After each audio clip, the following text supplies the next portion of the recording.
Nang makumpirma na ang kanilang sinusundan ay ang primary target ng operasyon, hinarang na ng Bacoor Police ang taxing ito.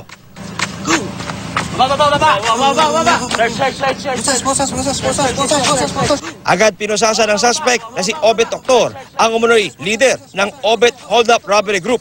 Ayon sa Bacoor Police, notorious sa pang-hold up ang grupo ng mga suspect sa Bacoor at ilang bahagi ng Metro Manila. May 3 warrant daw ng murder sa Las Piñas at 2 warrant para sa robbery ang naarestong high-value target na leader ng criminal gang. Nahirapan kasi tayo kasi napaka-mobile nitong tao na to at siya nga isang taxi driver.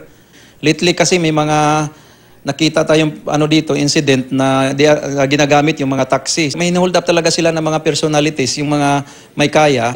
Paano nagkaroon ako ng kaso na wala naman akong alam. Para masustento yung kanilang bisyo ay nagre-resort into pagnanakaw, robbery. Sinusuri na ang cellphone ng suspect para sa iba pang kasabwat ng grupo. Huwag kayong magre-resist, kumuling kayo, much better, sumurrender na kayo.